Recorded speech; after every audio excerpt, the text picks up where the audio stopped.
Olá, tudo bem? Em primeiro lugar, eu gostaria de agradecer a oportunidade de estar aqui com vocês, dando continuidade a esse tema de gestão de crises digitais e incidentes de vazamentos de dados.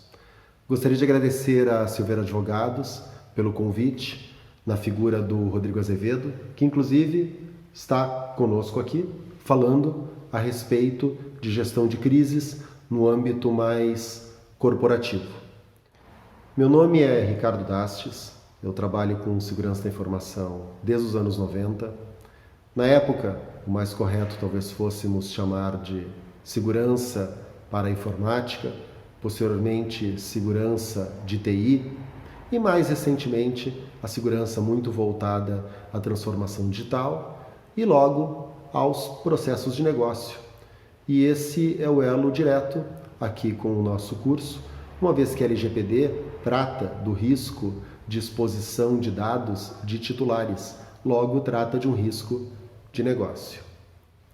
Sou graduado e pós-graduado pela Universidade Federal do Rio Grande do Sul, já atuei como professor em cursos de pós-graduação, atualmente estou vinculado à Unicinos na pós de gestão de segurança cibernética. Já tive a oportunidade de atuar como responsável por segurança da informação em empresas como Lojas Renner, BASF, Oi. E do lado de cá do balcão, tive nos anos 90 a minha própria empresa chamada Peta Systems, depois atuei na Módulo Security, na PwC, PricewaterhouseCoopers e atualmente atuo na Scuna. Aqui seguem os meus dados de contato, e-mail, telefone, contato em todas as mídias sociais. Fiquem absolutamente à vontade para entrar em contato comigo. A respeito da Scuna, que é a empresa na qual eu atuo desde o final do ano passado, ontem vocês tiveram a oportunidade de participar de uma aula com o Gustavo Gonçalves, meu sócio. A Scuna é uma empresa que tem mais de 30 anos de atuação no mercado, trabalha diretamente com segurança digital. A Scuna possui diversas parcerias, sendo uma delas com a Silveira Advogados, onde atuamos conjuntamente em projetos de consultoria para adequação de empresas à LGPD. E no universo de tecnologias, trabalhamos com fabricantes globalmente reconhecidos por soluções voltadas à segurança cibernética, segurança digital, sendo que muitas delas focam diretamente na mitigação do risco de vazamento de dados e são tecnologias relevantes para o tópico aqui dessa nossa parte do curso, que é a gestão de incidentes de vazamentos de dados. Sobre incidentes de vazamentos de dados, a LGPD determina, em seu artigo 48, que o controlador comunique à autoridade nacional e ao titular a ocorrência de incidentes que possam acarretar em risco ou dano relevante aos titulares. Esse artigo determina também que essa comunicação ela aconteça em prazo razoável, ou seja, de forma tempestiva, mencionando uma série de detalhes a respeito do incidente, como a natureza dos dados afetados, as informações que foram envolvidas no incidente, quais as medidas técnicas de segurança que são ou foram utilizadas para a proteção desses dados, quais os riscos relacionados, os motivos da demora, caso essa comunicação não tenha acontecido num prazo considerado adequado, e quais medidas foram tomadas para a reversão de forma que incidentes como este não voltem a acontecer. Falando a respeito de incidentes como esse voltarem ou não voltarem a acontecer, a primeira frase que eu gostaria de compartilhar com vocês é essa aqui. Embora muitas medidas possam ser tomadas para impedir que incidentes de segurança da informação ocorram, não é economicamente viável proteger completamente todos os sistemas. A segunda frase, de outro autor, diz que é inevitável, em algum momento, que as organizações sofram um incidente de segurança da informação. Esse incidente pode resultar em múltiplos impactos negativos, como perda de reputação da empresa e confiança do cliente, questões legais, perda de produtividade e perda financeira direta. Ambas as frases são de literaturas pré-LGPD ou mesmo pré GDPR, que, como vocês sabem, é a regulação europeia que acabou dando origem a muitas regulações voltadas à proteção de dados que temos hoje ao redor do mundo. Ainda assim, ambas as frases seguem, infelizmente, absolutamente verdadeiras. Se na época, em 2012, quando o mundo ainda dava passos mais iniciais voltados à computação em nuvem, à mobilidade, a tecnologias mais disruptivas e transformadoras, já era possível de se assumir que incidentes são inevitáveis e eles ocorrerão, quer queiramos ou não, quem dera hoje, em um mundo onde aquele conceito de bancos de dados centralizados dentro do data center da empresa convive com um universo externo composto de serviços em nuvem, tanto no aspecto de aplicações, infraestrutura, diversas empresas fornecedoras, diversas soluções e tecnologias diferentes, dispersas, todo um ecossistema pelo qual dados sensíveis, inclusive dados de titulares, acabam transitando, sendo processados, sendo enviados, sendo recebidos. Logo, o risco, nesses últimos anos, ele aumentou exponencialmente. E podemos afirmar, sem nenhuma sombra de dúvidas, que, infelizmente, incidentes de vazamentos de dados continuarão ocorrendo. Voltando no tempo, e agora para o final dos anos 80, houve um caso curioso, conhecido como The Internet Worm, em uma tradução literal, o verme da internet, também conhecido como The Morris Worm, porque foi desenvolvido por um jovem programador da época chamado Robert Morris Jr. Esse worm se diferenciava de vírus de computadores como eles eram conhecidos na época, porque ele se propagava de máquina em máquina, de computador em computador, conectado na internet, de forma que ele acabou paralisando boa parte da rede em 1988. Dê uma olhada nesse pequeno vídeo. Because Reverend Tubman Moore's father, Robert Morris, was the chief scientist of the National Security, it made a much better story. On July 26, 1989, Robert Tappan Morris was indicted for accessing computers without permission. Robert Morris Jr., the Cornell graduate student suspected of causing last week's massive computer virus across the country, made a brief appearance outside his parents' Maryland home today. Accompanied by his father, one of the country's top computer security experts, the 23-year-old Morris did not admit responsibility for creating the virus, but said he was deeply upset about the incident. He said the whole episode has been, quote, The government arrested and tried and convicted Morris for the damage. He was not sentenced to jail, but he served community service and he paid a fine. The Morris worm introduced America to the power, both for bad and for good, of computer networking. These systems really are weak, and that scared people. Esse caso ganhou uma grande atenção dos especialistas em computação e autoridades da época, a ponto de acabarem criando o primeiro CERT, Computer Emergency Response Team, ou time de respostas a incidentes computacionais. Uma especialização desses CERTs acabou se tornando os chamados CSIRTs, ou Computer Security Incident Response Team, mais focados em incidentes de segurança. Talvez a melhor analogia para um CSIRT seja essa de um corpo de bombeiros, que é chamado quando há um incêndio ou um caso de emergência, que é exatamente o caso de incidentes de segurança que acontecem nas nossas empresas, onde precisamos de uma equipe para combater, de uma equipe para atuar em todos os procedimentos de resposta, de forma que aquele incidente não ganhe grandes proporções e não traga um grande impacto ao negócio, no caso do fogo, destruindo um patrimônio, no caso do incidente de segurança, estamos falando de situações que podem acarretar em lentidão ou parada de sistemas, trazendo impacto na disponibilidade de serviços, ou situações que podem acarretar na destruição ou em dados corrompidos, trazendo impacto na integridade de informações, ou situações que podem acarretar no vazamento e exposição de dados, trazendo impactos para a reputação das empresas e impactos regulatórios, como a LGPD. De lá para cá, foram desenvolvidos e publicados documentos com padrões, melhores práticas, que são guias para a atuação em processos de resposta a incidentes.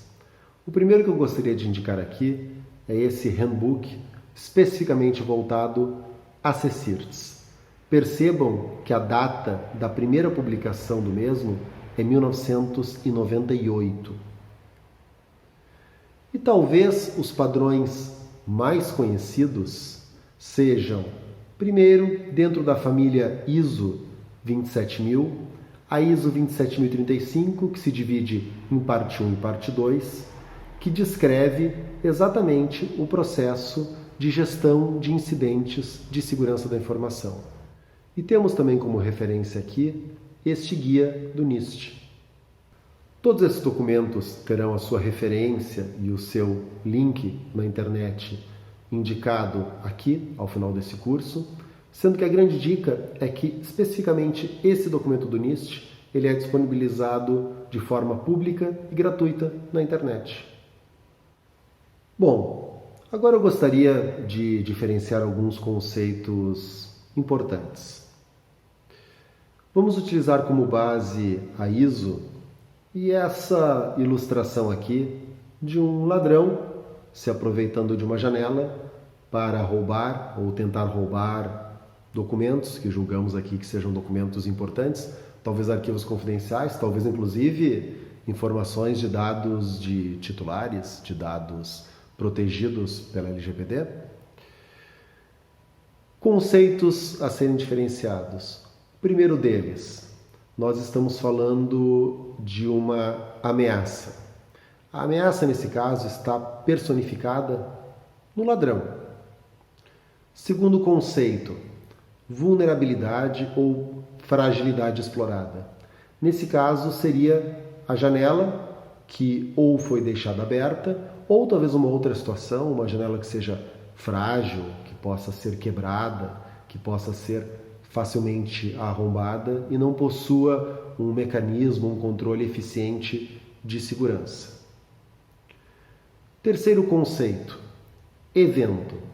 O evento aqui seria a tentativa de furto, a tentativa de roubo, onde não necessariamente houve o roubo das informações. Pode ser que esse ladrão ele tenha tentado, ele tenha inclusive conseguido transpor a janela, mas não necessariamente ele tenha conseguido roubar os arquivos. Digamos aqui que o nosso amigo tenha acordado no meio da situação, ou o ladrão tenha sido surpreendido por alguém ou pela polícia e não tenha conseguido efetivar o ato. Então tivemos um evento. E o quarto e último conceito, e para nós o mais importante de todos, é o incidente propriamente dito, que seria, daí sim, a concretização do ato, onde o ladrão ele conseguiria obter esses dados, no nosso caso ilustrativo aqui, podendo eventualmente tirá-los de dentro desse local, de dentro dessa organização, ou quem sabe talvez passar ou vazar essas informações para terceiros que não deveriam ter acesso às mesmas. Agora falaremos a respeito das etapas de um processo de gestão de incidentes. Essa ilustração ela é, de certa forma, um mix entre as recomendações da ISO 27035 e do NIST 800-61, que se compõem de 5 diferentes etapas. A primeira delas, e uma das mais importantes, é a etapa de planejamento e preparação. Na verdade, nenhum plano de resposta a incidente cibernético ou de resposta a um incidente de vazamento de dados, ele acaba sendo bem conduzido, bem elaborado, se ele não tiver sido planejado, preparado, documentado, com base em políticas, com estabelecimento das pessoas necessárias, sob a forma talvez de um comitê, de uma equipe de resposta a incidentes, e aqui com uma referência direta ao conceito de CSIRT, que falamos agora há pouco, todos os processos de resposta ao incidente propriamente dito, como será feita a divulgação, a conscientização das pessoas envolvidas, dos colaboradores da empresa como um todo, qual será o processo, o esquema para teste do mesmo. Essa fase ela é substancialmente importante. Na segunda etapa, nós temos os processos de detecção e reporte, que aqui nessa ilustração parece algo simples, mas talvez seja o ponto mais importante de todo o processo. Afinal de contas, se o incidente não for percebido, como eu poderei responder ao mesmo? Como eu poderei atuar? Como eu poderei evitar que o impacto de grandes proporções talvez aconteça para aquela organização? E como eu posso evitar que talvez dados venham a ser vazados em uma grande escala, em uma grande proporção? Na terceira etapa, nós temos um processo que é imediatamente ligado à detecção, que é essa análise e decisão. Porque eu preciso saber se o evento detectado ele é apenas um evento ou se de fato se trata de um incidente. E se tratando de um incidente, qual a gravidade, qual a criticidade do mesmo. E já ligando na etapa 4, dependendo dessa priorização, dependendo da natureza do incidente, qual será o processo de resposta a incidente a ser disparado, no que diz respeito à notificação, à recuperação. E aqui nós falaremos desse âmbito mais interno dentro da organização, lembrando que esse assunto tem um link direto com o tema do Rodrigo, que é gestão de crises numa esfera mais organizacional. Fechando esse ciclo, entramos nessa etapa de lições aprendidas. Afinal de contas, nós não queremos que incidentes do mesmo tipo, da mesma natureza, voltem a acontecer. Nós queremos entender quais foram as fragilidades, quais foram as vulnerabilidades exploradas, de forma que elas sejam sanadas e nós não tenhamos, de novo, o mesmo tipo de problema. Na nossa ilustração anterior, aqui estamos falando de como blindar melhor aquela janela da qual o nosso ladrão estava se aproveitando. E esse ciclo, na verdade, ele não se fecha, porque as lições aprendidas, elas retroalimentam o próprio processo de preparação e planejamento, uma vez que as políticas, os processos, a forma dessa corporação tratar os incidentes, elas serão aprimoradas com base nas lições de incidentes previamente ocorridos. Então, entrando mais propriamente em cada uma das etapas, sendo a primeira delas plano e preparação, a primeira dica pragmática para vocês é que criem um plano, mas que seja conciso, que seja acessível a toda a organização, que não seja aquele tipo de documento que acaba virando um documento de dezenas de páginas. É um belo trabalho que acaba indo para a gaveta e não é de conhecimento de ninguém. A segunda dica é definir claramente o que é um incidente de segurança. Quais são os possíveis tipos, qual a natureza do mesmo, como diferenciar evento de incidente. Defina explicitamente quais os processos e responsabilidades atribuídas dentro da organização. Será que todas as responsabilidades ficarão com o pessoal de segurança da informação? Provavelmente não. Provavelmente várias estruturas dentro da própria TI e na organização como um todo, envolvendo outros departamentos, como áreas de negócio, como departamento jurídico, precisem também ter papéis claramente atribuídos nesse processo de preparação. Treine, realize simulações, Realize os chamados jogos de guerra cibernética.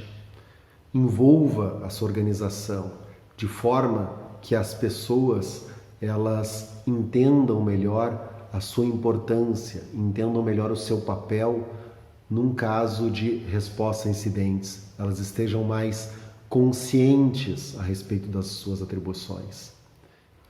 Parafraseando um amigo meu, treino duro, jogo fácil. E utilize as ferramentas adequadas. Há hoje no mercado softwares disponíveis que conseguem fazer o processo de resposta a incidentes de forma automatizada para aqueles incidentes que já são conhecidos, são previsíveis e já têm um plano de ação, um plano de resposta previsto. Desta forma, você estará disponibilizando tempo e atenção das pessoas para aqueles momentos realmente relevantes, para os incidentes críticos, para as crises. Deixe o trabalho do dia a dia para softwares que automatizem o processo, para ferramentas especializadas. Nesta etapa de detecção e reporte, o diferencial está no uso, ou melhor, no bom uso da tecnologia. E aqui estamos falando de novo de ferramentas especializadas. Não é o objetivo desse curso entrar em detalhes, bits e bytes, a respeito de cada ferramenta, mas apenas como um panorama geral, estamos falando aqui de soluções como firewalls, como sistemas de filtragem da navegação internet, como softwares para proteção de endpoint, os vulgos antivírus, ou agora os mais modernos EDRs. Estamos falando um bocado de sistemas para prevenção contra a intrusão, os conhecidos IPS. E no nosso caso, onde temos um interesse particular por incidentes de vazamentos de dados, talvez um principal aliado seu seja soluções de Data Loss Prevention, ou também conhecidas como DLP, que atualmente possuem versões voltadas para a proteção de dados armazenados em nuvem, que são os conhecidos CASB. Todas essas tecnologias, elas geram logs, elas geram registros, trilhas de auditoria. Elas deixam rastro a respeito de acessos à internet, da utilização de sistemas, da utilização pelos próprios usuários ou clientes desse sistema e também a respeito de tentativas de ataque, intrusão e, especialmente aqui no nosso caso, a respeito de tentativas de vazamento de dados.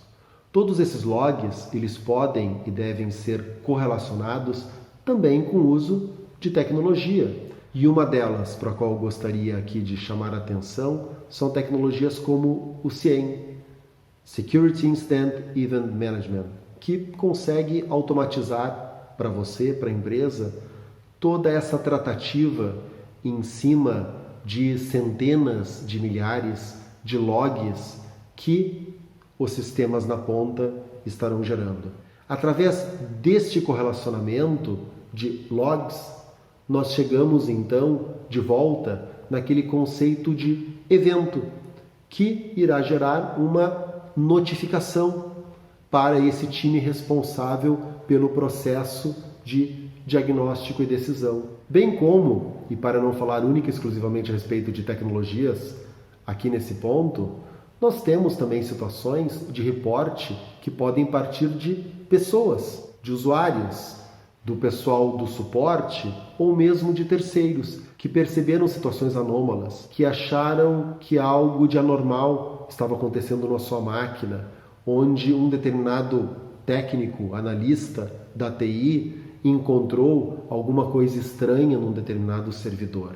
Este tipo de reporte também é muito relevante e ele deve ser considerado dentro deste mesmo fluxo. E aqui nós chegamos na etapa de diagnóstico e decisão. Então são centenas de milhares de logs que geram talvez dezenas, centenas ou mais de eventos diariamente através dos processos estabelecidos anteriormente. E agora, como é que eu diferencio É um evento ou um incidente?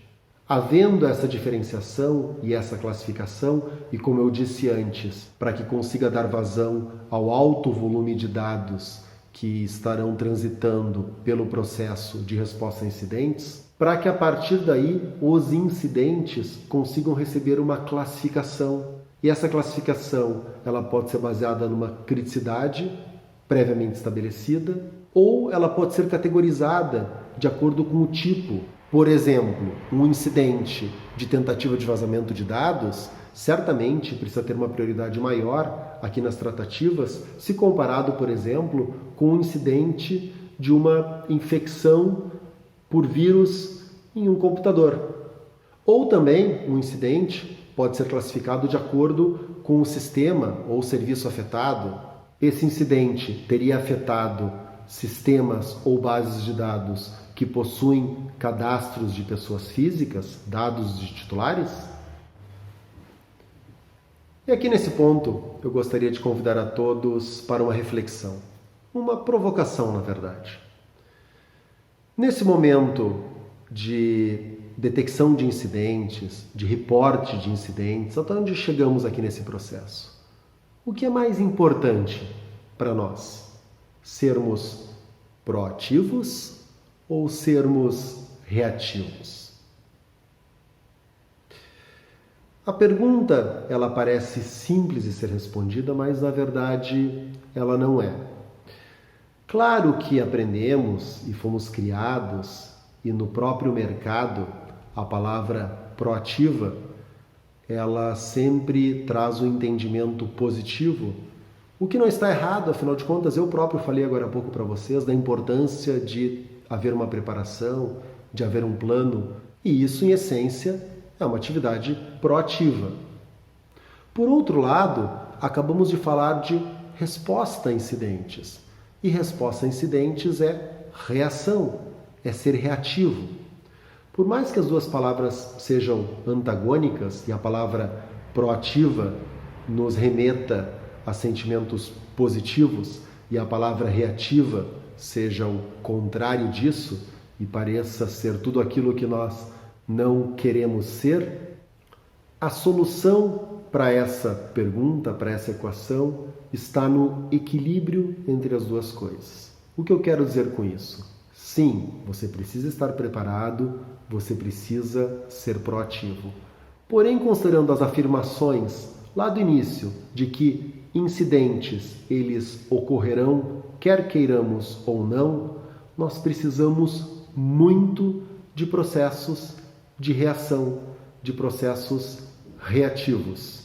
E o X da questão, o ponto de equilíbrio dessa nossa gangorra, está em uma palavrinha chamada monitoração. Os melhores preparados para esta verdadeira guerra cibernética que estamos enfrentando serão aqueles que tiverem os melhores processos de monitoração estabelecidos. Temos aqui uma segunda provocação. Eu, como profissional de segurança da informação, como eu disse para vocês há bastante tempo, sempre passei por aquele estigma da pessoa que diz não, que bloqueia a navegação na internet, que não permite que a empresa utilize ferramentas diferentes do padrão, que não quer que os colaboradores possuam privilégio administrativo, ou seja, o usuário admin no próprio computador. Essas são atitudes voltadas para bloqueio, voltadas para controle. Elas são desejáveis? Elas são necessárias? Provavelmente sim, até um certo grau. Mas e o outro lado da moeda, que é o lado mais permissivo? E daí vocês devem já ter se deparado em empresas que estão passando por esse momento de transformação digital, de transformação de seus processos, onde as próprias equipes de desenvolvimento de projetos, de sistemas, têm trabalhado num formato diferente, mais empoderadas, utilizando tecnologias diversas, soluções em nuvem, soluções de colaboração externas, software de gestão de projetos muitas vezes públicos, soluções para armazenamento de dados em nuvem, não conhecidas necessariamente e muitas vezes não suportadas pela própria organização, pela própria empresa na qual elas trabalham. A certeza que nós temos é que esse tipo de situação ela vai aumentar cada vez mais a cada dia. E com isso, novos e cada vez mais riscos vêm à tona. E não há como o profissional de segurança da informação, ou no seu caso, que está aqui fazendo um curso de formação para DPO, conseguir bloquear todas as inúmeras e possíveis situações. Até porque, se fizesse isso, estaria provavelmente impedindo e bloqueando os próprios processos de negócio, bloqueando talvez iniciativas transformacionais, disruptivas, digitais da organização. Então, mais uma vez aqui, a resposta está no ponto de equilíbrio. E a resposta, de novo, está na mesma palavrinha anterior, que é monitoração.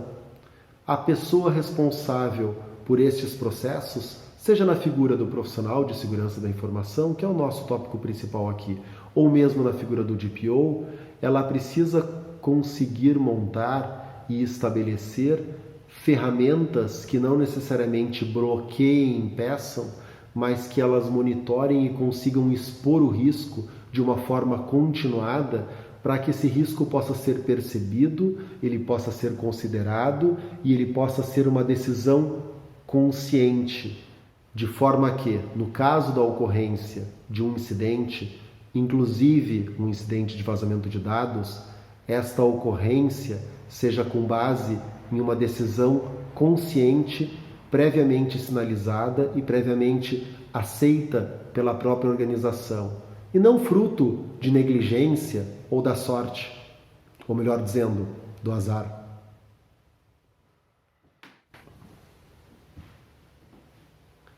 Chegando então à etapa de resposta a incidentes propriamente dita, alguns conceitos importantes aqui para vocês. O primeiro deles é playbook.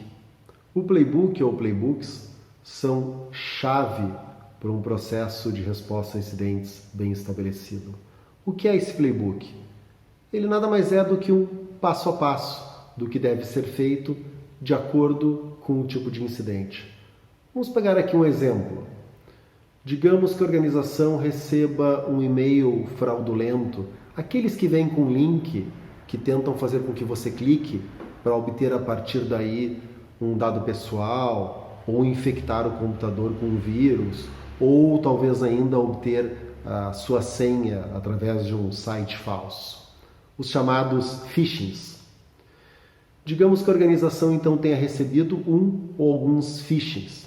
Esse é um evento relevante, para o qual não sabemos ainda se de fato se trata de um incidente e se tratando qual a dimensão, qual o impacto do mesmo. Para esse tipo de situação de phishing, um playbook típico seria, por exemplo, o administrador do sistema de correio eletrônico fazer uma varredura nas caixas postais para verificar quantas pessoas daquela organização receberam eventualmente esse e-mail falso. Uma outra ação seria, por exemplo, a pessoa que cuida do sistema de filtragem no acesso à internet, Web Gateway, Proxy, para verificar das pessoas que clicaram naquele phishing, quantas de fato acessaram esse site ou sites fraudulentos através dos logs de navegação na internet.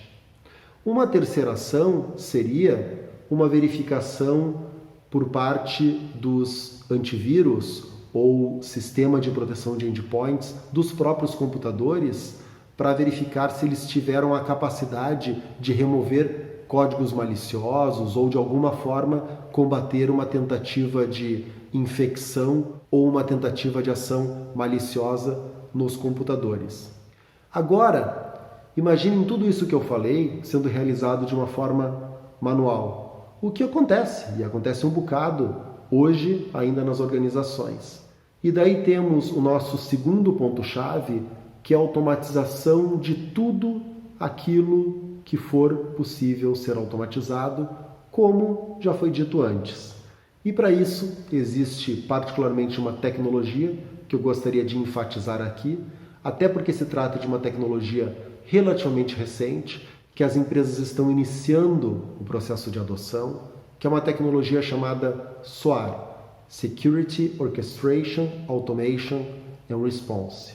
Peguem tudo que eu falei antes com relação a um caso de phishing e pensem nisso de forma automatizada, onde o playbook vai rodar um processo que vai, dentro das caixas postais do sistema de e-mail da empresa, verificar quantos receberam em questão de minutos ou talvez segundos, remover, que verificará dentro do sistema de navegação na internet quantas pessoas clicaram no link antes que o e-mail tenha sido removido e assim por diante.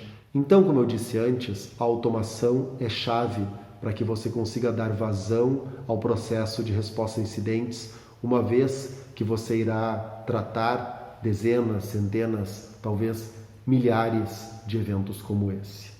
Bom, como estamos no Brasil e o nosso tema é a LGPD, uma lei nacional, eu gostaria de indicar para vocês algumas referências brasileiras de tratamento de incidentes. Uma delas é o CERT-BR, que é o Centro de Estudos, Resposta e Tratamento de Incidentes de Segurança do Brasil, que está vinculado ao Registro BR, que é a organização que regula os registros de domínios, de DNS, né, os .com.br, etc., aí que nós conhecemos. No site do CERT-BR existe essa área especialmente voltada a CSIRTs. Nela vocês encontram informações e detalhes a respeito dos grandes centros de tratamento de incidentes de segurança do Brasil. Vocês encontram também o link para essa norma da Presidência da República, que disciplinou em agosto de 2009 a criação de uma equipe de tratamento e resposta a incidentes em redes computacionais. Chegamos então na quinta etapa do processo, que são as lições aprendidas. A recomendação é que após a realização do processo de resposta ao incidente e após o reestabelecimento dos sistemas e dos dados que eventualmente foram impactados, seja emitido um relatório de pós-incidente num prazo de até 24 horas para envio das partes interessadas, das pessoas envolvidas e para que esse documento possa formalmente emitir as recomendações necessárias para que aquelas fragilidades que foram exploradas na ocorrência do incidente sejam corrigidas, para que o processo, para que o planejamento, para que as defesas cibernéticas, para que os controles da organização sejam aprimorados. Pode eventualmente também ser necessário um processo de análise forense. Digamos, num incidente de vazamento de dados, que tenhamos conseguido chegar na origem, nas pessoas responsáveis pelo caso. Seria desejável e diligente por parte da empresa envolver os órgãos competentes, como a polícia, até para que seja possível incriminar essas pessoas responsáveis. Para isso, existem peritos, pessoas, empresas especializadas na obtenção de provas, de evidências que possam ser utilizadas nesse tipo de situação. Muito bem, e a respeito dos grandes casos de vazamento de informações que vieram à tona e são conhecidos publicamente no mercado? Eu convido vocês agora a navegarem comigo nesse site que é o informationsbeautiful.net, que possui um diagrama bastante interessante em formato de bolhas, onde o tamanho de cada bolha diz respeito à quantidade de registros que foram vazados. Começando de baixo para cima, um dos casos mais emblemáticos lá de 2009 foi o da Heartland. A Heartland é uma processadora de cartões de pagamento norte-americana e o incidente dá conta de 130 milhões de registros de cartões Visa, Master, Amex, etc. Seguindo e subindo um pouco na linha do tempo, tivemos o interessante caso da Sony, ou mais propriamente da PlayStation Network, onde em abril de 2011 77 milhões de registros de assinantes. Assinantes esse como talvez você que tem um PlayStation em casa e faz assinatura para jogos online, etc., foram vazados. Isso fez com que na época a Sony tirasse a PSN do ar por coisa de 2 dias. Ao final de 2013, tivemos o provavelmente mais notório caso de vazamento de dados em redes varejistas, que foi o da Target, no qual, através de um esquema de software malicioso nos caixas, nos pontos de venda e através de técnicas de invasão na rede Wi-Fi das lojas, dados de 70 milhões de clientes vazaram. E isso ocorreu em pleno dezembro, a poucos dias do Natal. Imaginem então o impacto desse evento para uma rede varejista. O caso acabou se tornando conhecido como The Nightmare Before Christmas. Chegando mais perto do tempo presente, em 2017, tivemos o caso da Equifax. A Equifax é uma empresa de proteção ao crédito norte-americana, seria como temos aqui no Brasil a Serasa Experian, Boa Vista, etc., onde na Equifax houve o vazamento de 143 milhões de registros, exatamente registros referentes à saúde financeira das pessoas, ou seja, dados extremamente sensíveis. Em 2018, tivemos um dos maiores casos da história, que é o da rede Marriott de hotéis, onde houve o vazamento de 383 milhões de registros dos seus clientes, logo dos seus hóspedes, incluindo dados como cartão de crédito, como número de passaporte. Mais recentemente, em dezembro de 2019, vocês provavelmente lembram do caso gigantesco do Facebook, que deu conta do vazamento de 419 milhões de dados de usuários. E, chegando em 2020, tivemos em janeiro o caso da Microsoft, onde houve a exposição de 250 milhões de dados de clientes referentes a processo de suporte. A Microsoft alega que houve a exposição, porém não houve o vazamento propriamente dito. A título de considerações finais para o fechamento dessa aula, tem aqui alguns pontos onde o primeiro ponto-chave deles, e eu não canso de falar isso para vocês, é monitore, monitore, monitore. O processo de monitoração de eventos através do uso de tecnologias de segurança, tecnologias de correlação, etc., é ponto-chave para que você efetivamente consiga detectar os incidentes e agir a partir daí. Claro que você precisa, como foi dito no ciclo de gestão de resposta a incidentes, ter um plano, estabelecer métricas, documentar os incidentes para que a partir daí você possa aprender com as lições e retroalimentar esse plano. E o segundo ponto-chave é a automatização dos processos de resposta a incidentes, para que você consiga dar vazão, para que você consiga operacionalizar a resposta. Aqueles incidentes que são previsíveis, que podem ser estabelecidos através de playbook, e você possa dedicar o tempo das equipes, das pessoas, para tratarem daquelas crises, dos casos mais graves e tratarem das melhorias nas defesas, nas blindagens, no próprio processo, na própria monitoração, etc. Aqui estão as referências e links para as normas e guias de melhores práticas que foram mencionados, bem como links para sites como o CERT e esse último site no qual navegamos. E para fechar, eu gostaria de parabenizar a Silveira Advogados, agradecer ao Rodrigo pelo convite. Para mim é um privilégio ter a oportunidade de estar aqui com vocês, compartilhando o meu conhecimento.